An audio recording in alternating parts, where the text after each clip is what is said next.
ఇదంతా హాస్టల్ పిల్లలనా? ఇక్కడ పేకలు పట్టుకుని కూర్చుంది 3వ తరగతి పిల్లలు.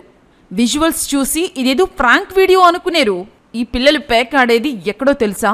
నెల్లూరు జిల్లా విడవలూరు మండలం లక్ష్మీపురం గవర్నమెంట్ బీసీ వెల్ఫేర్ హాస్టల్లో పిల్లలు ఈ విధంగా విచ్చలవిడిగా రెచ్చిపోతుంటే హాస్టల్ వార్డెన్ ఏం చేస్తున్నాడు అని అనుకుంటున్నారా?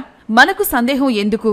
ఆయన గారికి ఈ పిల్లల ముచ్చట పట్టించుకునే తీరిక లేనట్టుంది. ఈ పిల్లల పేకాట సరదాగా ఇప్పుడే ఏదో జరుగుతున్న సింగిల్ ఎపిసోడ్ కాదు. హాస్టల్లో విద్యార్థులకు సంబంధించిన ఏ ట్రంక్ పెట్టి ఓపెన్ చేసినా పేకలే బాబోయ్ పేకలు. మొత్తం ఈ ఎపిసోడ్లో పేకాడుతున్న పిల్లలది తప్ప, లేకపోతే ఇంతమంది భవిష్యత్తు కాలరాస్తూ నిర్లక్ష్యంగా వ్యవహరిస్తున్న హాస్టల్ వార్డెన్ది తప్ప? నాకు మంచి మాటలు రావట్లా. ప్రభుత్వం నుంచి టయానికి ప్రతి నెలా జీతాలు తీసుకుంటూ బాధ్యతను విస్మరించి పిల్లలకి విద్యాబుద్ధులు చెప్పాల్సిన ఈ వార్డెన్ని ఏం చెయ్యాలి? అందరి ముందు గోడ కుర్చీ వేయించొద్దు? పవిత్రమైన వృత్తిలో విద్యార్థుల బంగారు భవిష్యత్తును తీర్చిదిద్దాల్సిన ఇటువంటి నిర్లక్ష్య ఉద్యోగులపై ఉన్నతాధికారులు తగిన చర్యలు తీసుకోవాలి. లేదంటే సమాజ అభ్యున్నతికి స్తంభాలుగా వ్యవహరించాల్సిన నేటి బాలలు, రేపటి యువత తప్పుదార్లు తొక్కి సంఘ విద్రోహ శక్తులుగా తయారైతే బాధ్యత ఎవరిది? అందుకే దయ ఉంచి ఇటువంటి నిర్లక్ష్య వార్డెన్లపై చర్యలు తీసుకోండి.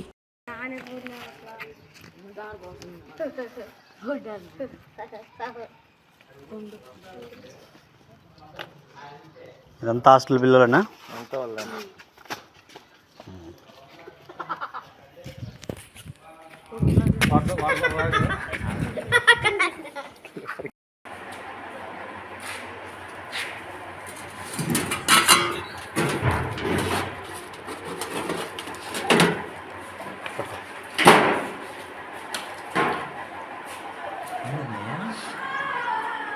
హాస్టల్లో ఇసుపెటాకులు ఉన్నాయి.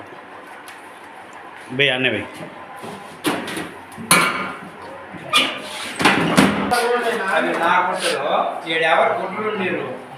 అవు మళ్ళీ ఇసుపెటాకులు అన్నీ ఎట్లా వచ్చినాయంట?